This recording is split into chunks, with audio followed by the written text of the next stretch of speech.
د کابل ښار په واټونو کې ډیری وګړو د فقر او بېوزلۍ له امله سوالګرۍ ته مخه کړې چې ورځ تر بلې یې په شمېر کې زیاتوالی راځي او خلک د خیر غوښتلو ته مخه کوي.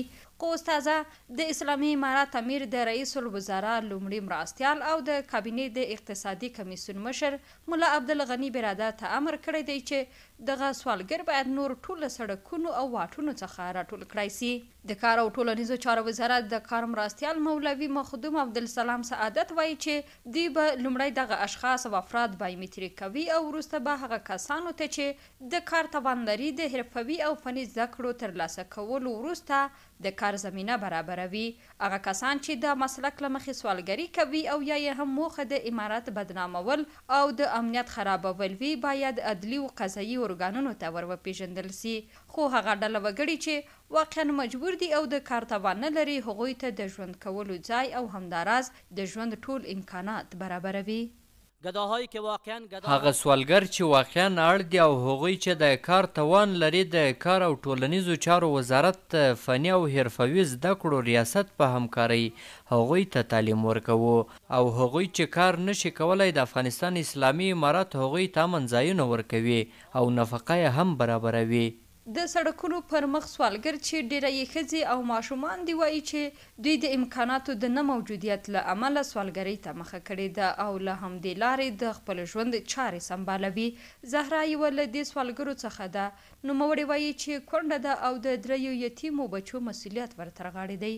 د دې په وینا چې هغه نور هیڅوک د خپل لاسنیوي او حمایت لپاره نه لري نو اړه ده چې د سړک پر سر خیرات وغواړي. دا وایي چې په ورځ کې 2.5-3 افغانۍ ګټي چې ایله د ژوند ځینې اړین ضرورت ورباندې پوره کیږي. د زهرا په وینا چې که چیرته دولت د دوی لاسنیوی وکړي او د ژوند کولو امکانات ورته برابر کړي نو نور به هیڅکله واټونو ته د خیر ټولولو لپاره راونوځي. بیوستم خرچاور ندارم. کونډه یم څوک د کار لپاره نه لرم. یوه معیوبه لور لرم. زوی مې 12 کلن دی کار نسی کولی. مجبور یم 6 کاله کېږي چې خاوند مې مړ سوی دی. 3 واړه ماشومان لرم له مجبورې سوال کوم. مجبور یو کار نسته چې کار وکړو او خپل ډوډۍ پیدا کړو. څنګه وکړو؟ له مجبورې ورځې د سړکونو سر ته راوتلی یو بل کار نسته.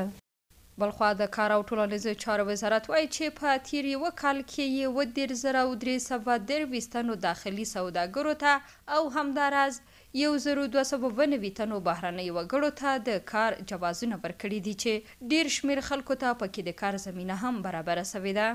13,323 تنو ته مو په داخل د افغانستان کې د کار جوازونه توزیع کړي دي.